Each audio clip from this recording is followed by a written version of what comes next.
Soyez le bienvenu, chers téléspectateurs. Vous êtes bénis.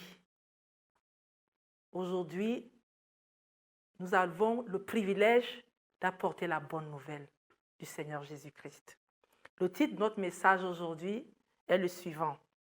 Jésus-Christ, notre souverain sacrificateur. Jésus-Christ, notre souverain sacrificateur. Nous allons prier. Seigneur notre Père, nous voulons te rendre gloire pour ton amour immense pour l'humanité.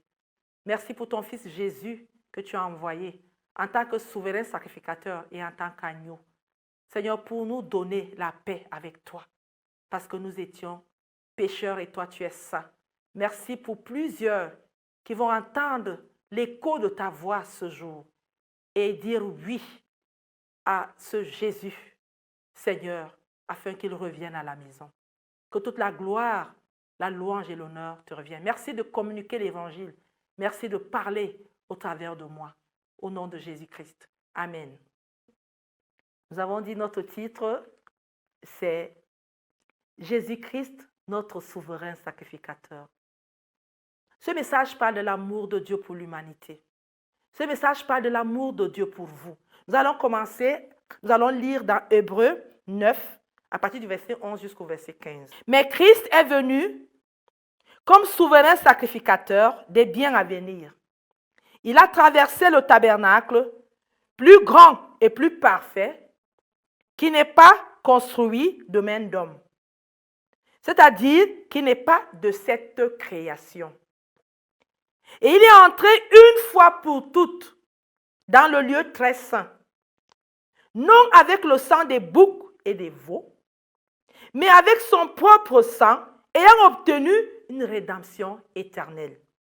Car si le sang des taureaux et des boucs et la cendre d'une vache répandue sur ceux qui sont souillés sanctifie et procure la pureté de la chair, combien plus le sang de Christ, qui par un esprit éternel s'est offert lui-même sans tache à Dieu, purifiera-t-il votre conscience des œuvres mortes, afin que vous serviez le Dieu vivant.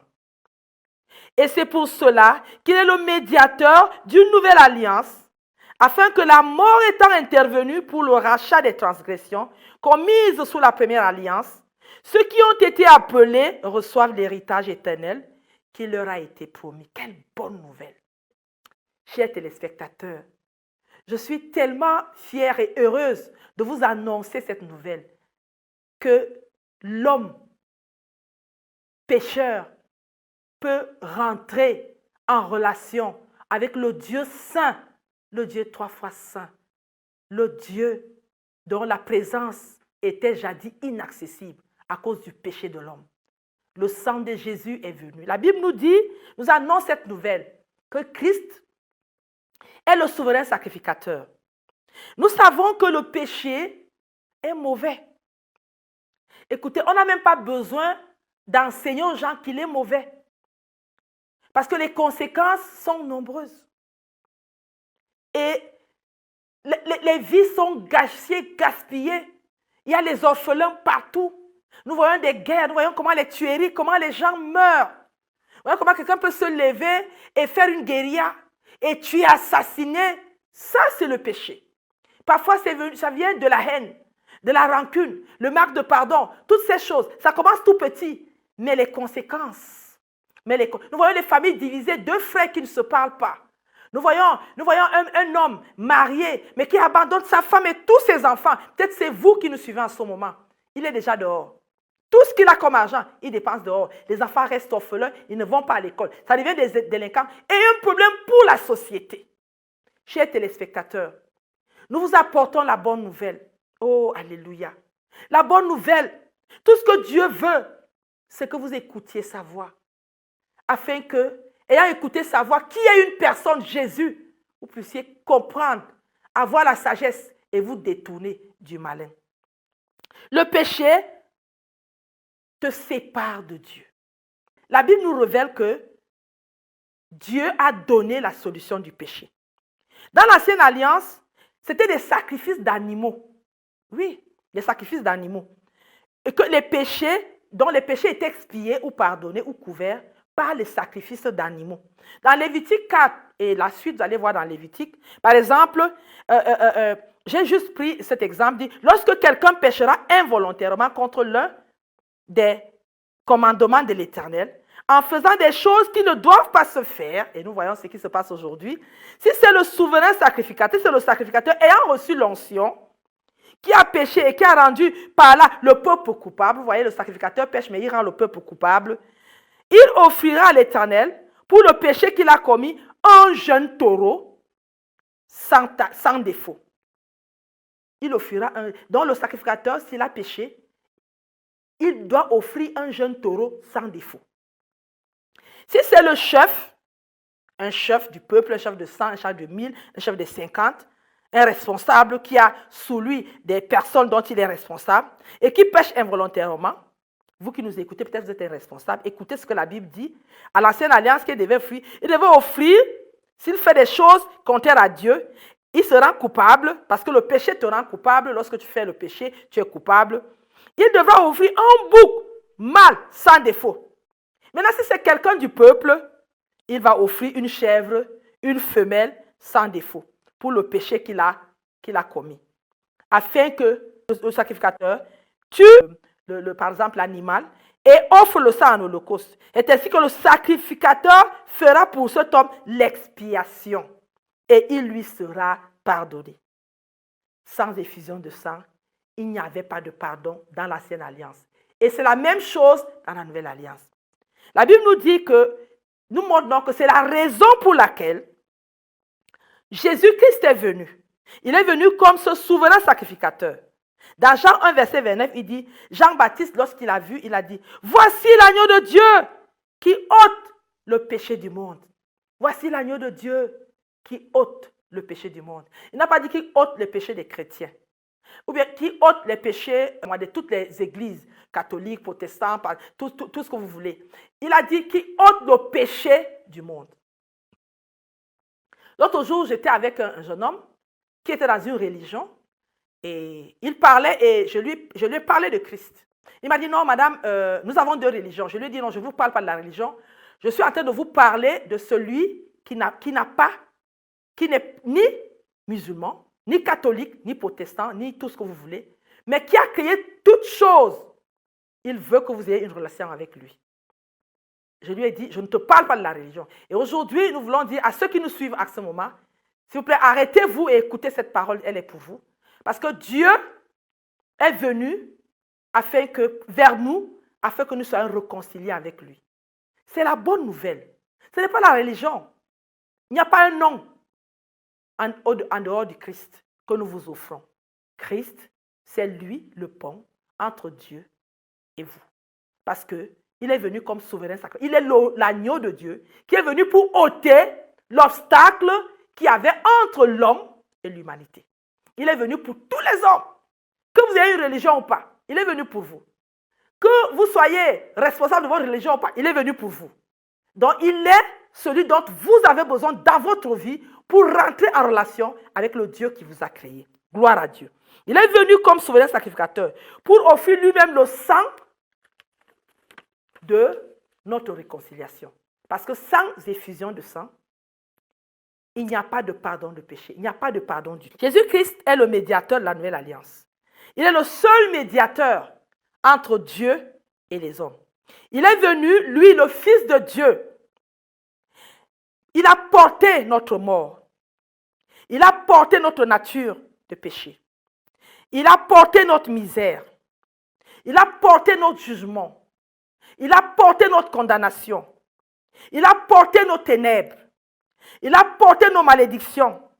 Il a porté nos manquements, nos faiblesses, tout cela. Et il est mort là où nous devions mourir.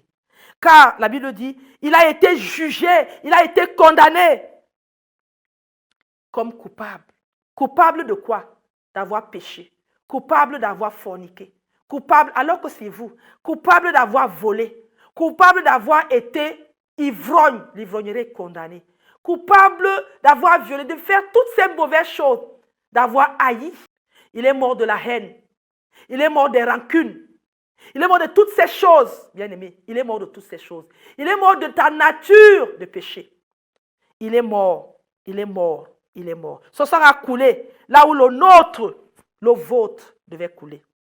Il est mort de ma mort. Il est mort de votre mort. Le prix qu'il a payé, c'était son sang.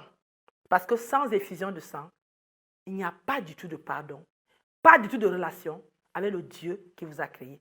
Même votre prière ne peut être exaucée. Il y a des gens qui passent le temps à prier. La question est celle-ci.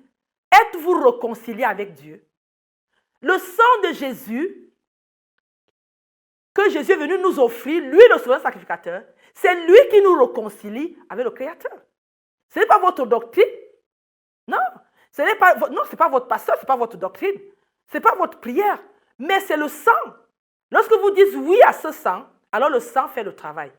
Et vous vous retrouvez réconcilié avec le Dieu qui vous a créé. Alléluia. Nous bénissons Dieu pour cela. Alléluia. Donc il a ressuscité des morts le 3e jour. La Bible dit qu'il a été enseveli, il allait aux enfers, là où vous devez aller. Là où je devais aller.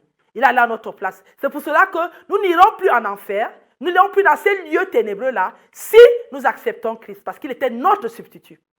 Il n'est pas mort martyr, il est mort pour nous. Il est mort pour l'humanité. Il est mort pour vous. Madame, il est mort pour toi. Monsieur, Jésus-Christ est mort pour vous.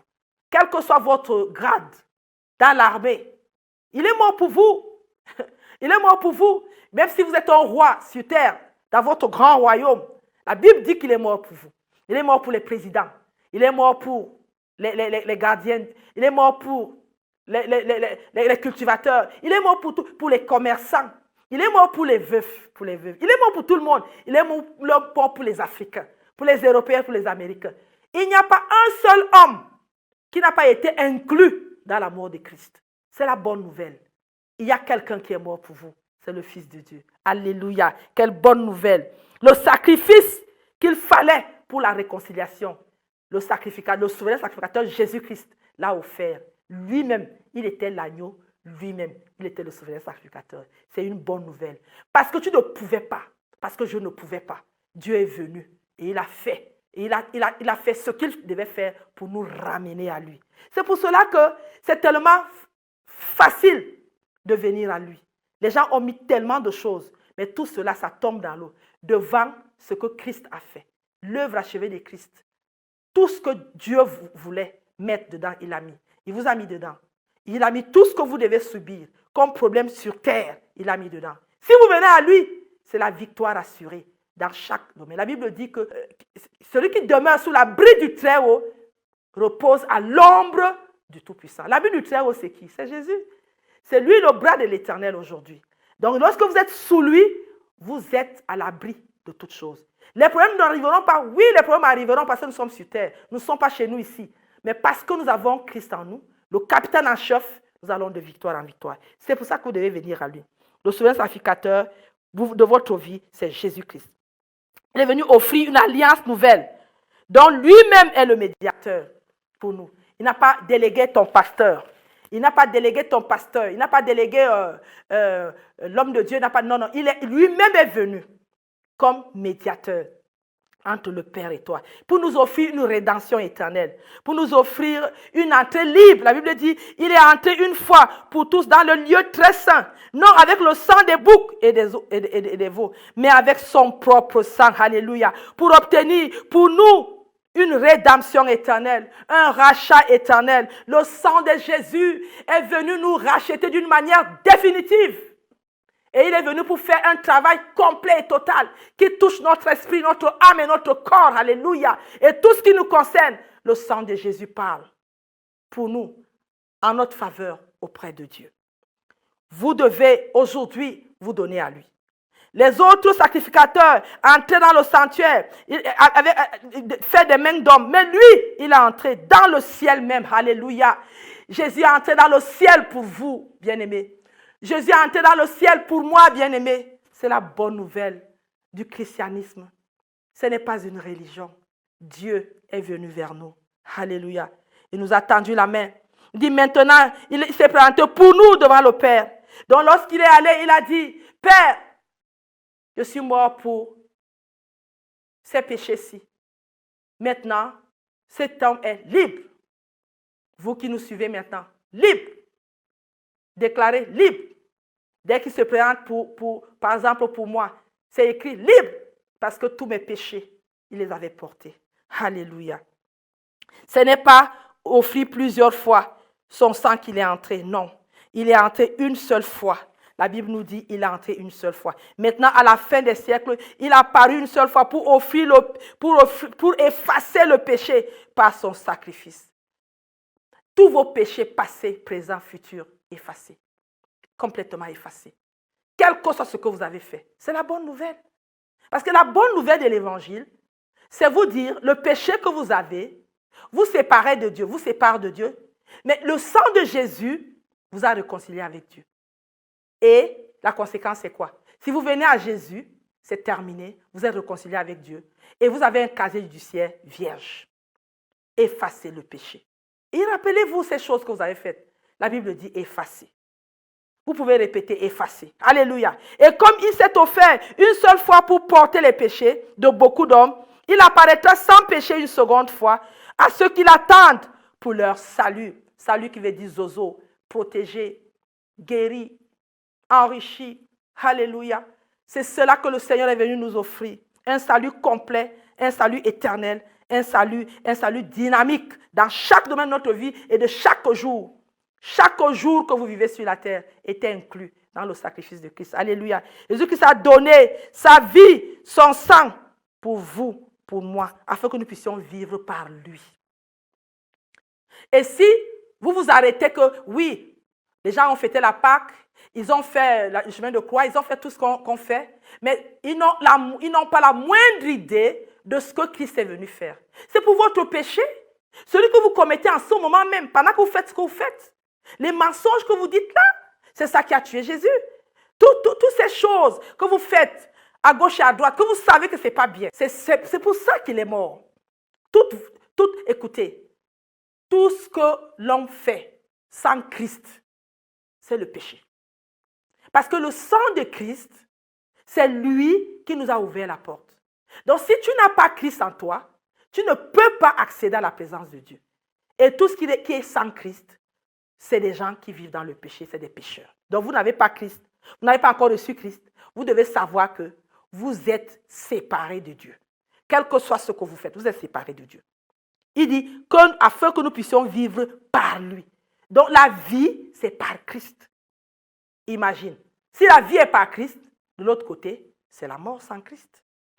Il est venu pour effacer tous nos péchés, afin que nous puissions paraître devant Dieu, notre Créateur, sans péché. Donc désormais, nos péchés ôtés, désormais nous avons accès à notre Dieu par Jésus-Christ. Il est venu nous offrir le pardon, la réconciliation avec Dieu, la filiation, alléluia. Il dit que si nous croyons en lui, et nous naissons de Dieu et nous sommes appelés enfants de Dieu. Donc Dieu devient ami, notre ami, notre ami. Et tout ce que nous avons fait, totalement effacé. Tous ceux qui ne l'ont pas ne sont pas. Il dit, si tu le reçois, tu es appelé enfant de Dieu. Il dit, quiconque le reçoit et croit en son nom, au nom de Jésus, il devient un enfant de Dieu. Il reçoit le pouvoir de devenir enfant de Dieu. Non, il est venu non donner une religion, mais la relation. Ainsi donc, frères, nous avons au moyen du sang de Jésus une libre entrée dans le sanctuaire. Écoutez, si tu n'as donc pas Christ, comment vas-tu entrer dans sa présence, dans le sanctuaire? Une libre entrée, parce que cette entrée n'était pas libre. Imaginez, il y avait un grand rideau qui séparait le lieu saint du lieu très saint. Et il n'y avait que le souverain sacrificateur qui y entrait. Et Christ est entré, pas dans le sanctuaire fait de main d'homme, mais le sanctuaire céleste, dans les cieux pour nous. Et il a ouvert la porte afin que nous puissions être assis avec le Père aussi, comme la Bible nous dit, qui nous a ressuscités ensemble, nous a fait asseoir ensemble dans les lieux très saints. Alléluia.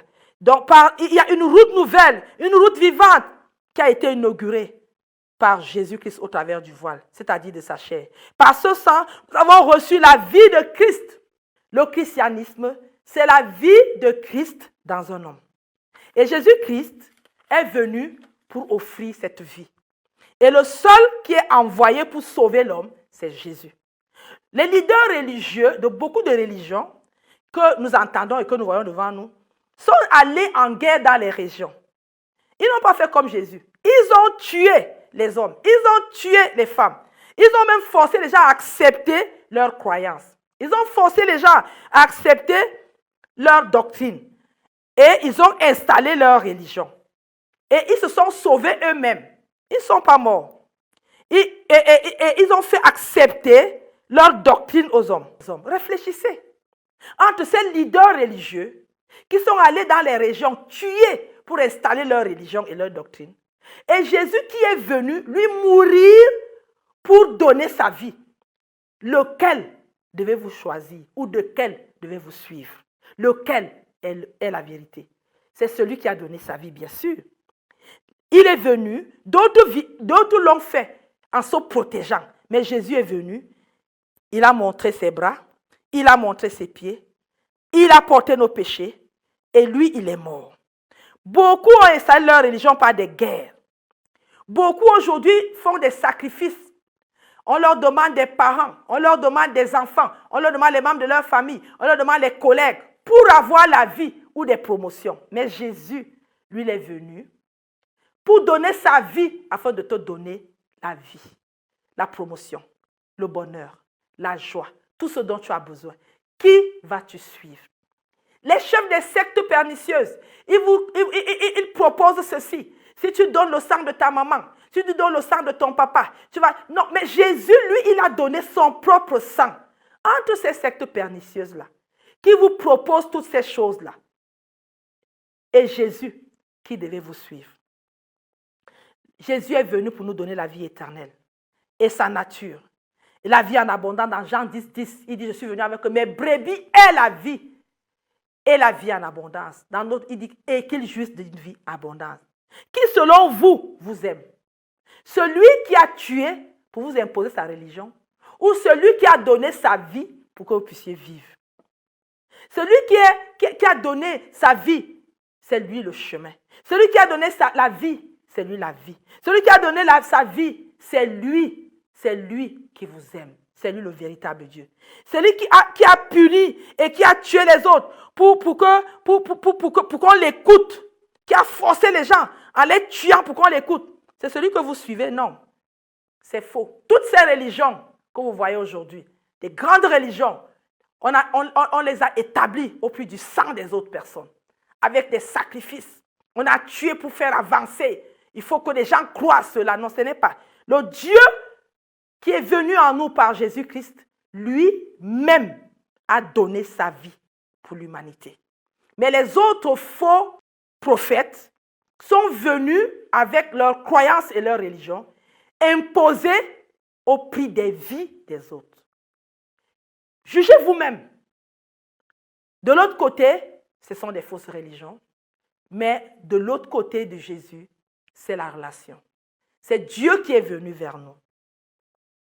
Qui est-ce que vous voulez suivre? Qui vous devez suivre? Jésus a donné sa vie à votre place. Pourquoi? Pour que vous sachiez qu'il vous aime. Vous êtes précieux. La Bible dit que au commencement, Dieu a fait l'homme à son image et à sa ressemblance. C'est parce que Dieu aime l'homme. Dieu aime la compagnie de l'homme. Et il a tout fait pour l'homme. Il dit tout est à vous.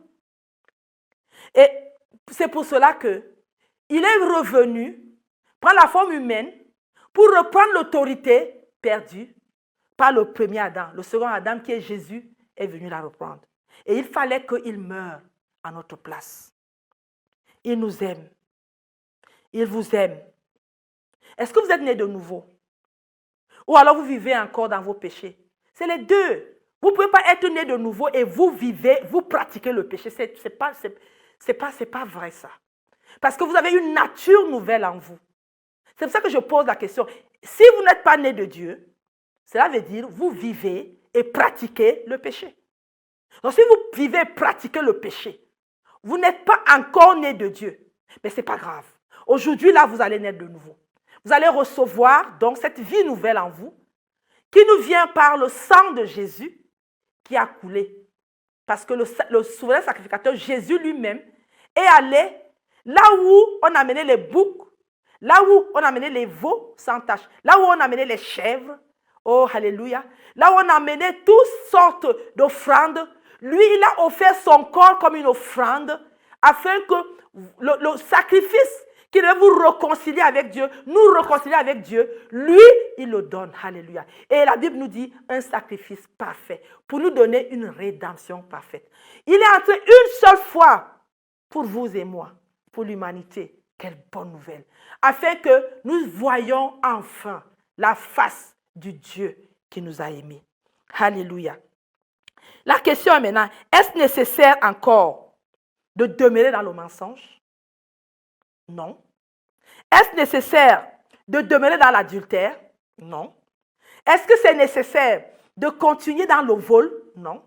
Est-ce nécessaire de continuer dans l'homosexualité, dans la drogue? Non, non, non, non. Dans la violence, la tromperie, l'escroquerie, les loges, toutes les loges maçonniques? Non. Non. Sortez de là maintenant et courez vers lui. Parce que la protection, la vie même, c'est en lui. Courez vers lui et remettez votre vie à lui rapidement. Que vous soyez déjà engagé jusqu'à, que vous ayez déjà signé avec votre sang. Il n'est pas trop tard avec le Seigneur. À l'instant où tu dis oui à Jésus-Christ comme ton sauveur et aussi ton Seigneur, tu quittes du royaume du Seigneur Satan au royaume du Seigneur Jésus-Christ. Et là, il n'y a pas match. Vous êtes sur une haute protection. Rien ne peut vous arriver. Vous devez vous en sortir. Vous devez sortir de là. Que vous soyez chômeur ou pas, que vous travaillez ou pas, que vous avez signé des pactes ou pas, que vous avez fait n'importe quel sacrifice. Le salut ne vient que par Jésus-Christ, par son nom. Il n'y a de salut en aucun nom. Il n'y a de pardon en aucun nom. Il n'y a de délivrance en aucun nom. Il n'y a de garantie en aucun nom. Il n'y a de succès en aucun nom. Alléluia. Car il y a sous le ciel aucun autre nom qui nous a été donné parmi les hommes par lequel nous devons être sauvés. Puisqu'il n'y a le salut qu'à un seul nom, il ne peut donc avoir beaucoup de foi. Il n'y a qu'une seule foi véritable, la foi en son nom. Donc si vous avez la foi en une religion, quelle que soit la grandeur ou le nombre de personnes qui sont dedans, ou la qualité de la doctrine, sachez-le, votre foi est vaine. C'est la foi en ce nom qui est le seul nom par lequel nous sommes sauvés, nous dit Acte 4, verset 12. C'est la foi en ce seul nom, le nom de Jésus, qui sauve. Si votre foi n'est pas basée en Jésus, vous avez une fausse foi.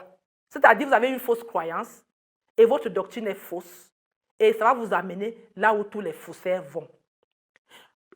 La Bible dit que Satan est un menteur. Écoutez, peut-être qu'il vous a tellement menti. Beaucoup ont donné leur vie à Christ. Et à un moment donné, ils ont été séduits, ils sont ressortis. Parlons comme ça à tous ceux-là qui sont rentrés. Revenez à Jésus. Votre place est là. Vous avez été séduits, mais ce n'est pas grave. Vous pouvez aujourd'hui dire, je reviens à Jésus-Christ. Beaucoup disent, j'ai la foi en telle religion. J'ai la foi en telle religion. Mes parents m'ont dit ceci. Ce n'est pas grave. Nous voulons vous dire que c'est ce qui s'est passé dans le jardin d'Éden. Satan a séduit Ève et l'a déroutée. C'est lui qui vous séduit. La seule foi qui compte devant Dieu, c'est la foi au nom de Jésus. La Bible nous parle d'une seule foi. Il dit, un seul Seigneur, une seule foi, un seul baptême, un seul Dieu et Père de tous, dans Éphésiens 4, 4. Il dit aussi dans 1 Corinthiens 8, 6, néanmoins, pour nous, il n'y a qu'un seul Dieu, le Père de qui viennent toutes choses et pour qui nous sommes, et un seul Seigneur Jésus-Christ, par qui sont toutes choses et par qui nous sommes. Alors, si vous n'avez pas la foi en ce Seigneur, vous n'avez donc pas la foi en ce seul véritable Dieu, et sachez-le, vous avez une fausse foi. La véritable foi est en ce Dieu qui a envoyé son Fils Jésus. Il dit, si tu confesses de ta bouche le Seigneur Jésus, la Bible nous parle d'un seul Seigneur, il s'agit de Jésus-Christ. Il dit, si tu confesses de ta bouche le Seigneur Jésus, et si tu crois dans ton cœur que Dieu l'a ressuscité des morts, tu seras sauvé. Car c'est en croyant du cœur qu'on parvient à la justice, et en confessant de la bouche qu'on parvient au salut. Donc si vous avez confessé quelqu'un d'autre, ou alors un Jésus qui n'est pas Seigneur, écoutez, vous n'avez pas la foi pour être sauvé. La foi pour être sauvé, selon Dieu, c'est la foi au Seigneur Jésus-Christ. Donc vous devez aujourd'hui mettre votre foi en ce Seigneur. Et Jésus lui-même a dit, nul ne vient au Père que par moi, sur le chemin, la vérité et la vie. Dans Jean 14, 6. Il a utilisé l'article définis-le. Il n'a pas dit, je suis un chemin, ou bien je suis l'un des chemins. C'est pourquoi, quiconque ne l'a pas encore accepté, quiconque n'a pas mis sa foi en lui, n'a pas la véritable foi qui mène vers Dieu, le Père, le véritable Dieu. Il faut le faire rapidement, parce que c'est la raison pour laquelle nous prêchons l'évangile. Parce que nous attendons un événement glorieux. Il revient bientôt. Il y aura d'abord l'enlèvement de l'Église. Il faut que vous fassiez partie de l'Église. Parce que l'Église, c'est l'entité de Dieu ici sur terre. Vous devez faire partie de l'Église. Ce n'est pas la communauté, ce n'est pas la dénomination. Mais vous devez donner votre vie à Jésus, confesser Jésus comme votre sauveur et votre Seigneur personnel, afin d'avoir Dieu le Créateur pour Père. Ça, c'est la bonne nouvelle. Donc, lorsque vous entendez, il faut venir rapidement. Acceptez Christ maintenant. La Bible dit, si vous ne le faites pas, il avertit, dit, de quel pire châtiment pensez-vous que sera jugé digne celui qui aura foulé aux pieds le Fils de Dieu, qui aura tenu pour profane le sang de l'alliance, par lequel il a été sanctifié, et qui aura outragé l'esprit de la grâce. Nous sommes maintenant au temps de la grâce. Mais la grâce ne va pas durer indéfiniment. C'est pour cela que tu dois dire non à cette vie de péché. Cette vie de séparation avec Dieu. Cette vie où tu fais de ta vie ce que tu veux. Tu vas là où tu veux, tu penses ce que tu veux, tu dis ce que tu veux, tu fais de ton corps ce que tu veux. Non. Dieu t'a créé pour lui. Et il veut que tu vives par lui.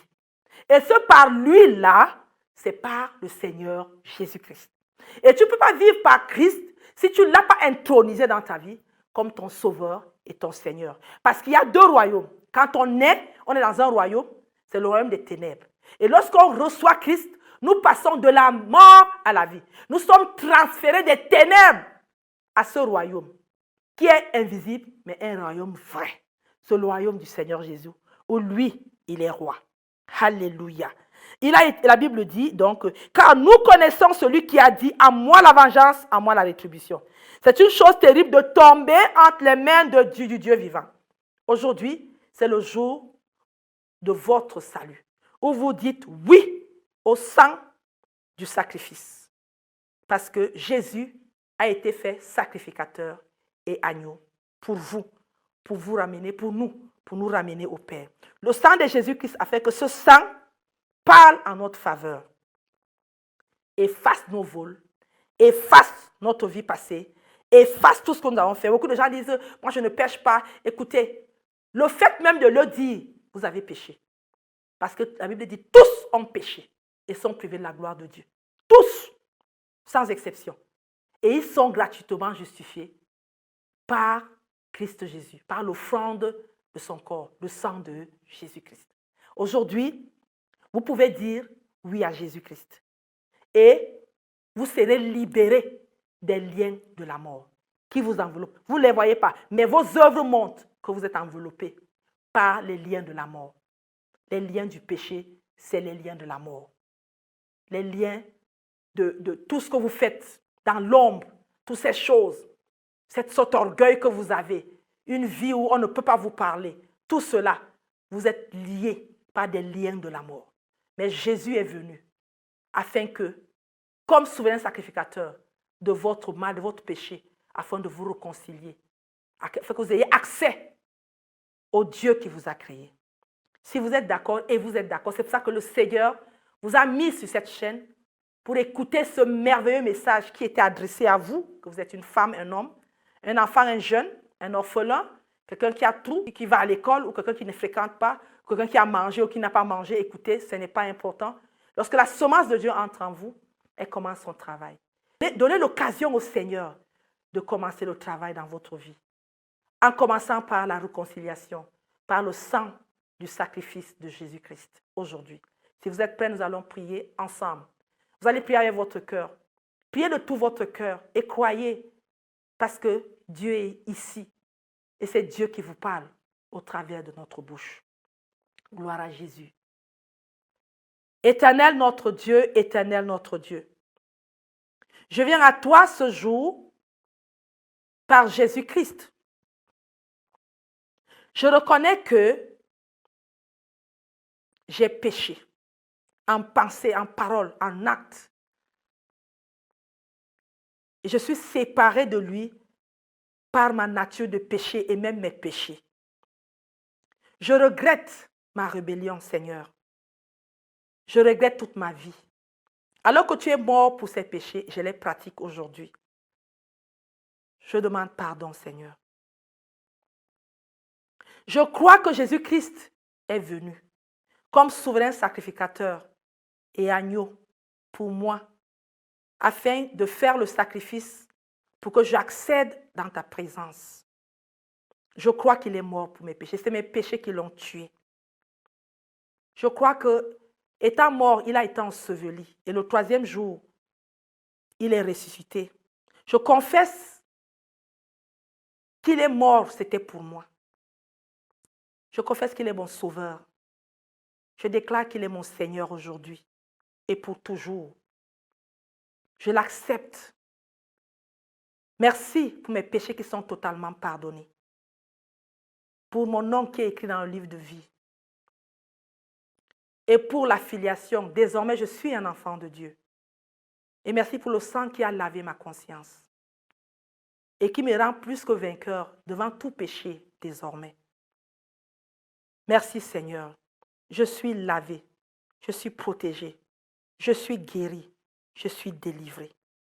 Désormais libre. Dans ta présence. Merci, merci, merci. Au nom de Jésus. Amen. Félicitations. Si tu as fait cette prière, félicitations. Tu es désormais un enfant de Dieu. Et ta vie a un sens aujourd'hui. Continue à écouter cette chaîne. Et il y a les numéros qui passent. Il faut appeler les pasteurs pour être aidé. Il faut demeurer dans cette parole. C'est la vérité. Jésus est celui qui est mort pour toi. Gloire à Dieu. Amen.